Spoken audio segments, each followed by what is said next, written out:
अस्सलाम वालेकुम प्यारे बच्चों। हम सीख रहे हैं उर्दू पढ़ना और इन छुट्टियों में, जिसमें से आज हम देखने वाले हैं सबक नंबर 5। इससे पहले हमने जो सबक पढ़े, सबक नंबर 1 में हुरूफ तहज्जी पढ़ी। उसके बाद हमने देखा हुरूफ तहज्जी में जितने भी हुरूफ हैं उनकी आवाजें कैसी होती हैं। जैसे जीम इसका नाम है और जा इसकी आवाज है। इसको हम लोगों ने 2 पार्ट में देखा, यानी सबक नंबर 3 हो गया। और चौथे सबक में हम लोगों ने हरकात यानी जेर जबर और पेश के बारे में देखा। इस सबक में हम लोग देखने वाले हैं 2 हरफी अल्फाज। इसको शुरू करने से पहले आप लोगों को हर्फ और अल्फाज, इन 2 चीजों का मतलब मालूम होना जरूरी है। ये चूंकि हुरूफ तहज्जी है तो हर्फ तो समझ में आ गया, जीम, चा, खा, बा, ये सब हर्फ हैं। चूंकि नाम हुरूफ तहज्जी है, हर्फ एक हर्फ को कहेंगे और एक से ज्यादा होगा तो उसे हुरूफ कहते हैं। तो हुरूफ का मतलब समझ में आ गया। अब अल्फाज, अल्फाज भी लफ्ज की जमा है। लफ्ज किसे कहेंगे? जब 2 या 2 से ज्यादा हर्फ आपस में मिल जाए तो लफ्ज बनते। हम जो बोलते हैं, हम जो बात करते हैं, वो इन हुरूफ का मजमुआ होता है। ये हुरूफ को मिलाकर हम बोलते हैं या बात करते हैं। कैसे? मिसाल के तौर पर समझ लीजिए, हम लोगों को कहना है असलम। तो ये जो यहां पर आप देख रहे हैं, गौर से देखिए, अ स ल म, असलम। तो मैंने जब कहा असलम, ये हरफ की जो आवाजें होती है उनसे मिल मिलकर बनता है। इसके बाद हम लोग देख सकते हैं अशरफ। तो देखिए अ श र फ, अशरफ। तो ये जो भी आवाजें हैं, हम लोग अगर पढ़ना सीख रहे हैं तो ये बातें आपको ध्यान में रखना है। लेकिन सबसे बड़ा मसला ये होता है कि ये कौन कौन से हुरूफ ऐसे हैं जो आधे हो जाते हैं और कौन कौन से हुरूफ आधे नहीं होते। तो इसको सबसे पहले हम लोग जानेंगे। तो 2 हरफी अल्फाज जब हम लोग पढ़ेंगे तो ऐसे अल्फाज, अभी देखिए असलम, अ स ल और म, इसमें कितने हर्फ आए? 4। लेकिन हम 4 हर्फ वाले अल्फाज नहीं देख रहे हैं, वो हम इसके बाद वाले सबक में देखेंगे, 3 हर्फ वाले और 4 हर्फ वाले। लेकिन अभी हम लोग क्या देख रहे हैं? 2 हर्फ वाले, जिनमें 2 हर्फ आते हैं। तो 2 हर्फ जब आते हैं तो ऐसे जोड़ वाले हो सकते हैं जो जुड़े, और दूसरे जो है जोड़ वाले नहीं बल्कि बिना जोड़ वाले। ऐसे 2 हर्फ जो आपस में जुड़ जाते हैं या ऐसे 2 हर्फ जो आपस में नहीं जुड़ते हैं। तो जो नहीं जुड़ते हैं पहले हम लोग उनके बारे में देख लेते हैं। जैसे अलिफ और बा, अलिफ और बा जो जुड़ते नहीं हैं। अलिफ और बा, इसकी आवाज है अ और इसकी आवाज है बा। अ और बा दोनों आवाज को एक के बाद एक फौरन निकालना है तो क्या बन जाएगा? अब, यानी अब। इसके बाद र और ब क्या हो जाएगा? रब। बिल्कुल सही कहा आपने। अब देखिए ऐसे ही रा और सीन, रस। इसके अलावा दाल और फा, दफ। दाल और सीन, दस। तो ये हो गए 2 हरफी अल्फाज ऐसे जो आपस में जुड़े हुए नहीं होते। अब हम लोगों को ऐसे देखना है जो आपस में जुड़े होते हैं। आप कहेंगे कि किस बुनियाद पर ये अल्फाज या ये हुरूफ आपस में जुड़ते हैं या नहीं जुड़ते हैं, उसको भी मैं यहां पर आपको बताऊंगा।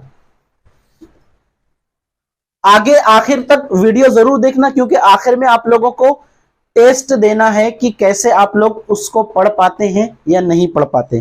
तो देखिए अब मैं आपको यहां पर बताऊंगा कि कौन कौन से अल्फाज जुड़ते हैं और कौन कौन से अल्फाज नहीं जुड़ते। देखिए ये बात ध्यान में रखना कि जितने भी हुरूफ हैं ये अपने पीछे वाले से, यानी इनके पीछे जो आएगा वो सबसे जुड़ जाते हैं। हाँ, आगे से जुड़ने वाले, जो उनके आगे जो आता है उनसे जुड़ने के लिए वो सब नहीं जुड़ते। वो कौन कौन से जुड़ते हैं वो ध्यान में रखिए। आपको मैं चाहूं तो मैं फौरन बता दूं, लेकिन एक तरीका, एक आइडिया है जिससे आपको याद रहेगा कि कौन कौन से जो हुरूफ हैं वो अपने आगे वाले से नहीं जुड़ते हैं। वो देखिए, मैं एक तरीका बताता हूं। ये क्या है? अलिफ, रा, दाल और वाव, ये लिखा हुआ है उर्दू। अब ये जो उर्दू के अल्फाज हैं, अलिफ, रा, दाल और वाव, ये जितने भी हैं, ये और इनके खानदान, जैसा कि मैंने बताया था, अलिफ और अलिफ का जो खानदान, अलिफ का तो कोई खानदान ही नहीं है, सिंगल है। रा, रा का खानदान रा, रा, ड़ा, जा और जा। इसी तरीके से दाल का खानदान दाल, दाल और जाल। अलिफ का तो कोई खानदान नहीं है, और वाव, वाव का भी कोई खानदान नहीं है। तो ये जितने हुरूफ हैं उर्दू से बनने वाले, ये तमाम हुरूफ अपने आगे आने वाले हर्फ से नहीं जुड़ते हैं। ये तरीका बता दिया मैंने। अब ये तो नहीं जो जुड़ने वाले हैं, लेकिन ये जुड़ने का तरीका भी क्या होता है वो भी आपको ध्यान में रखना पड़ेगा। ये जो दो हर्फ आएंगे, ये अपने आगे वाले से नहीं जुड़ेंगे, लेकिन इनके अलावा जो आएंगे अपने आगे वाले से जुड़ जाएंगे। अब वो कैसे जुड़ेंगे वो ध्यान में रखना है। अब जो दो हर्फ होंगे, दो हर्फी अल्फाज में, ये पहला हर्फ होगा, ये दूसरा हर्फ होगा। तो ये जो जुड़ने वाले अल्फाज हैं, अगर ये यहां पर आते हैं तो ये अपने आगे आने वाले से नहीं जुड़ेंगे, लेकिन अगर ये अल्फाज यहां आते हैं तो ये अपने पीछे आने वाले से जुड़ सकते हैं। लेकिन उससे पहले आपको ये मालूम होना चाहिए कि वो कैसे जुड़ते हैं। जुड़ने के लिए भी ऐसा नहीं होता कि जीम और दाल हम लोगों को जुड़ाना है, तो ये हो गया जीम और ये हो गया दाल, तो हम लोग इनको जुड़ा दिए, ये जीम और यहां से मिला दी दाल। ऐसे नहीं जुड़ता। जुड़ने का भी एक खास तरीका, एक खास पैटर्न होता है। इन तमाम हुरूफ को छोड़कर बाकी जितने हैं सबके सब आधे होते हैं। और वो आधे कैसे होते हैं आपको मालूम होना चाहिए। देखिए, बा है, इसको आधा मिटा दिए, बा हो गया, पा, ता, टा और सा। ये आधे आधे होने के बाद अपने आगे आने वाले से जुड़ सकते हैं और अपने पीछे आने वाले से भी जुड़ सकते हैं। उसके बाद ये जीम, देखिए जीम, चा, हा, खा, ये ऐसे अलग होते हैं। ये दोनों लाइन नहीं अलग होगी। बाकी इसके अलावा सीन, शीन, स्वाद, द्वाद, ये सब इसी तरीके से। सिर्फ तोय और जोय ऐसा है कि जो कि आधा नहीं होगा। बाकी जितने भी हुरूफ हैं सब आधे हो जाएंगे। और आपको मालूम है आधा करना है, यहां से कट होगा, ये यहां से कट होगा, ये यहां से, ये यहां से, ये यहां से, और इसी तरीके से ये यहां से। वाव और हे तो बिल्कुल अलग ही होता है। हे आपको बताना जरूरी है क्योंकि हे आधा इस तरह होता है, और या भी आधा इस तरह, और बड़ी या भी इस तरह। ये तीन चीजें जो है अलग है। हमजा तो आगे अलग होता ही नहीं है। तो अब हम लोग देखेंगे कि जोड़ अल्फाज में, यानी ऐसे अल्फाज जो जुड़ते हैं वो कैसे हम लोग लिखते हैं। जैसे बस।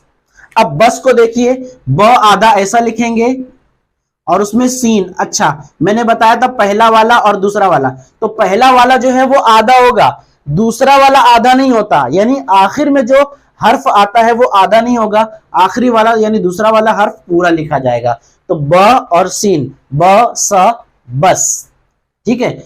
जीम आधा और उसमें मिलेगा ब, जीम और ब, जीम की आवाज ज, ब की आवाज ब, ज और ब, जब। इसी तरीके से बहुत सारे अल्फाज आ जाएंगे हम लोग। बा और जीम बज, हा और जीम हज, काफ आधा, और ये दाल, काफ और दाल कद। इस तरीके से जोड़ अल्फाज होते हैं। अब आपको कुछ हुरूफ जोड़ अल्फाज में और कुछ हुरूफ तोड़ वाले जो आपस में जुड़ते हैं, जो आपस में नहीं जुड़ते हैं, ऐसी की कुछ जोड़ी बताई जाएगी। आपको उनको पढ़ना है या पढ़ने की कोशिश करना है। तो ये वीडियो आपको कैसा लगा कमेंट में जरूर लिखिए। वीडियो अच्छा लगा हो तो लाइक कर दीजिए, और हाँ, चैनल पर नए हैं तो चैनल को सब्सक्राइब जरूर करना। चलिए मिलते हैं हम अपने अगले सबक में, तब तक के लिए अल्लाह हाफिज। अस्सलामु अलैकुम वरहमतुल्लाहि वबरकातुहू। दाल में र मिलाए ड र डर। आगे के तमाम अल्फाज आपको पढ़ने हैं।